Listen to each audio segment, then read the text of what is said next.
पुढची बातमी भास्कर जाधव यांच्या संदर्भातली कथित नाराजीच्या बातम्यांवर आमदार भास्कर जाधवांनी आज सारवासारव केली आहे। क्षमतेनुसार संधी मिळाली नाही ही वस्तुस्थिती आहे, मात्र शिवसेनेमध्ये संधी मिळाली नाही असं म्हटलंच नाही असं जाधवांनी आज स्पष्ट केलं। बाळासाहेबांची पुण्याई कायम राखण्यासाठी आपल्याला काम करायला हवं हे वक्तव्य पक्षविरोधी नाही असं त्यांनी स्पष्ट केलंय।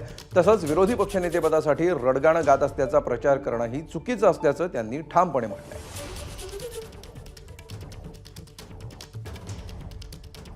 मी नम्रपणे सांगतो की असं माझा शब्दप्रयोग कुठे असेल तर आपण नक्की प्रसारित करा।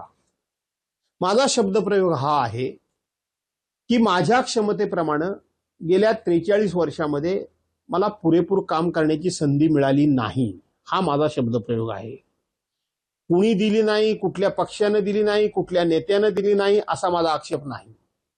त्याच्या पुढे जाऊन मी असं बोललो की हे केवळ माझ्याच वाट्याला आलं अशातला भाग नाही, हे असं अनेकांच्या बाबतीत घडतं आणि म्हणून हे माझं दुर्दैव आहे। हा दोष मी माझ्याकडे घेतला। ते मी विरोधी पक्षनेतेपद मिळवण्याकरता म्हणून हे सगळं करतोय, हे जो मी काही दबाव पक्षावर आणायचा प्रयत्न करतोय, मी कोणाकडे तरी जाणार वगैरे अशा पद्धतीचं वातावरण तयार करतोय, माझ्या आयुष्यामध्ये असली नौटंकी मी कधी केली नाही। असलं नौटंकीपणा आणि असला नाटकीपणा मी कधी केला नाही। आता माझ्या आयुष्यातली किती वर्षे राहिली राजकीय, किती राहिली? जे मी त्या काळात नाही केलं ते आज कशा करता करेन? जो माणूस 43 वर्षामध्ये अनेक पद उपभोगली, पूर्ण क्षमतेने काम करण्याची संधी नाही मिळाली ही वस्तुस्थिती आहे।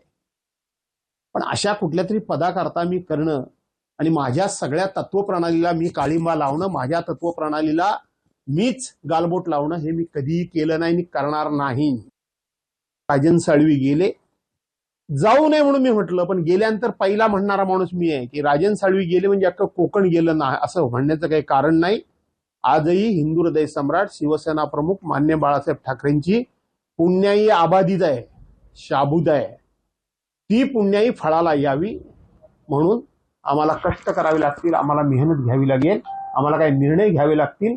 अशी भूमिका मांडणं म्हणजे ही पक्षविरोधी भूमिका असेल असं मला वाटत नाही। एवढाच मला खुलासा करायचा होता। तर क्षमतेनुसार संधी मिळाली नाही ही वस्तुस्थिती आहे असं जाधव म्हणतात, मात्र त्यांना आजवर मिळालेली संधी नेमकी काय होती हे ग्राफिक्सच्या माध्यमातून पाहूया।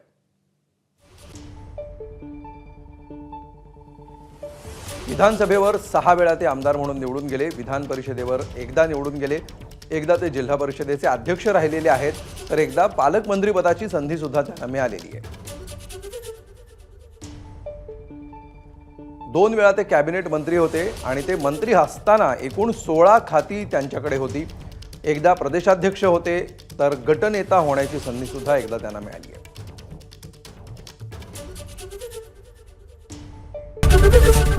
एबीपी माझा, उघडा डोळे बघा नीट।